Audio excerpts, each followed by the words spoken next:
શ્રી કૃષ્ણ, સ્વાગત છે તમારું મારા કિચનમાં। આજે આપણે પાલકનું લોટિયું બનાવવાના છીએ। તો એના માટે મેં એક બંચ પાલક લીધી છે અને સારી રીતે ધોઈને કોરી કરી લીધી છે। અને હવે પાલકને આપણે 2 થી 3 મિનિટ માટે બોઇલ કરવાની છે। એના માટે મેં પાણી મૂકી દીધું છે। થોડુંક આપણે નમક એડ કરીશું અને પાલકની અંદર એડ કરી દઈશું। સારી રીતે આપણે પાલક સારી રીતે પાકી જાય તો 2 થી 3 મિનિટ આપણે પાલકને પકાવવાની રહેશે અહીંયા। તો પાલકને આપણે ઢાંકીને પાકવા મૂકીશું। પાલક આપણી પાકી ગઈ છે તો આપણે એને પ્લેટમાં નીકાળી લઈશું। પાલકને આપણે પ્લેટમાં નીકાળીને અને આપણે એનું લોટિયું મિક્સ કરી દઈશું। આપણે અહીંયા આપણી પાલક છે એ પ્રમાણે આપણે લોટ લેવાનો છે। તો મેં અહીંયા અત્યારે 2 ચમચી મોટી લોટ લીધો છે અને સારી રીતે આપણે આને મિક્સ કરીશું। પાણી આપણું એકદમ એબ્ઝોર્બ થઈ જશે ચણાનો લોટ એડ કરવા પછી। મને અહીંયા થોડુંક ઓછો લાગે છે લોટ તો હું પાછો 1 ચમચી એડ કરું છું, 1 થી 1.5 ચમચી જેવું। તમે તમારી પાલક હોય એ પ્રમાણે એડ કરજો। તો આપણો બનીને રેડી થઈ ગયું છે પાલકનું। તો હવે આપણે ગ્રેવી બનાવી લઈશું। આપણા વટાણા લીધા છે અને ફ્રાય કરીશું આપણે। આમાં આપણે વટાણા એડ કરવાના છે લોટિયામાં। તો મેં અહીંયા થોડાક વટાણા અને તુવેર બંને મિક્સ લીધું છે, તમે એકલા વટાણા પણ લઈ શકો છો। તો આને સારી રીતે આપણે પકાવવાના છે, ઉપર નીચે મિક્સ કરીને। આપણા વટાણા અને તુવેર બંને સારી રીતે પાકી જાય પછી આપણે આને પ્લેટમાં નીકાળી લઈશું। અને એ જ પેનમાં આપણે થોડુંક વધારે તેલ એડ કરીને પછી આપણે ગ્રેવી બનાવીશું। ગ્રેવી માટે મેં અહીંયા ડુંગળી અને ટામેટાને ક્રશ કરી લીધા છે અને આદુ અને લસણ લીધું છે। તો ચાલો આપણે થઈ ગયા છે આપણા વટાણા, તો આપણે આને લઈ લઈએ પ્લેટમાં। આ રીતે આપણે લોટિયું બનાવીને રેડી કરીએ ને તો ખાવાની ખૂબ મજા આવે છે અને એટલે રેસ્ટોરન્ટ સ્ટાઇલ ટેસ્ટ આવે છે। તો અવશ્ય બનાવજો એકવાર, બધા ખાતા જ રહી જશે ઘરમાં।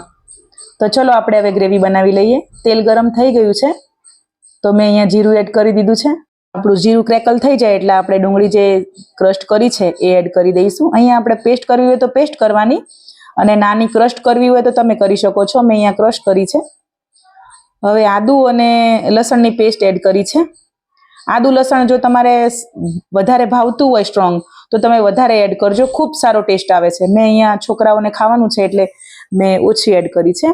અને સાથે મેં 3 નંગ ટમેટા લીધા હતા, એ પણ ક્રશ કરી લીધા છે, તમે જોઈ શકો છો વિડીયોમાં। થોડુંક આપણે આ ટાઈમે મીઠું એડ કરી દઈશું, સારી રીતે મિક્સ કરીને ઢાંકી દઈશું। તો આપણે ચેક કરી લઈએ, 5 મિનિટ થઈ ગઈ છે તો તમે જોઈ શકો છો વિડીયોમાં સરસ મજાનું તેલ છૂટું પડી ગયું છે અને આપણી ગ્રેવી રેડી થઈ ગઈ છે। તો આપણે બાકીના મસાલા કરી લઈશું। અહીંયા મરચું પાવડર, હળદર પાવડર, ધાણા જીરું પાવડર, 1 ચમચી હું અહીંયા ગરમ મસાલો એડ કરીશ। તમે તમારા ટેસ્ટ પ્રમાણે મસાલા એડ કરી શકો છો, વધારે ઓછા જે પ્રમાણે તમારે ખવાતું હોય એ પ્રમાણે। તો ચાલો આપણે 5 મિનિટ ઢાંકીને મૂકી દઈએ। 5 મિનિટ થઈ ગઈ છે, આપણે ખોલીને ચેક કરી લઈશું। તો બધા મસાલા સારી રીતે ગ્રેવીમાં ભળી અને પાકી ગયા છે। તો આ ટાઈમે આપણે જે વટાણાને સાતળ્યા હતા ઓઇલમાં એ પણ એડ કરી દઈશું અને આને સારી રીતે મિક્સ કરી લઈશું, જેથી કરીને વટાણામાં મસાલા બધા વળી જાય। તો 5 મિનિટ આપણે આને ઢાંકી દઈશું। 5 મિનિટ થઈ ગઈ છે તો ચેક કરી લઈએ આપણે। તો તેલ છૂટું પડી ગયું છે અને ગ્રેવી રેડી થઈ ગઈ છે। તો થોડુંક અહીંયા આપણે ગરમ પાણી એડ કરીશું, જેથી કરીને આપણી ગ્રેવી સારી રીતે ઝડપથી બની જાય। ગરમ પાણી એડ કરવાથી ક્યારે આવી ગ્રેવીવાળી વસ્તુ કે શાકમાં પાણી નાખવાનું થાય તો આપણે ગરમ જ એડ કરવાનું, જેથી ટેમ્પરેચર જળવાઈ રહે છે। તો તમે જોઈ શકો છો 5 મિનિટ આપણે ઢાંકી દીધું હતું તો આપણી ગ્રેવી રેડી થઈ ગઈ છે। હવે આપણે જે પાલકનું લોટિયું બનાવ્યું હતું એ આપણે એડ કરી દઈશું। તો તમે જોઈ શકો છો કેટલું સરસ દેખાય છે, જોતા જ ખાવાનું મન થઈ જાય એવું આપણું લોટિયું બનીને રેડી થયું છે। તો તમને મારા વિડીયો પસંદ આવતા હોય તો મારી ચેનલને લાઇક, શેર અને સબસ્ક્રાઇબ કરજો અને આવા નવા વિડીયો જોવા માટે મારી સાથે બન્યા રહેજો।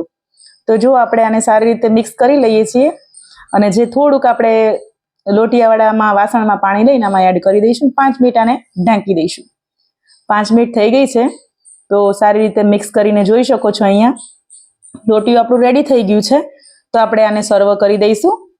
તો અહીંયા મેં પ્લેટમાં નીકાળી દીધું છે અને સાથે થોડુંક બટર એડ કર્યું છે। જો તમને કેવું લાગ્યું મારું લોટિયું? પાલકનું લોટિયું બનીને ખૂબ રેડી થાય છે સારી રીતે અને ખાવાની ખૂબ મજા આવે। જો બાળકો પાલક પસંદ ના કરતા હોય ને તો એકવાર આ રીતે અવશ્ય બનાવીને ખવડાવજો। મળીશું નેક્સ્ટ વિડીયોમાં। જય શ્રી કૃષ્ણ બધાને।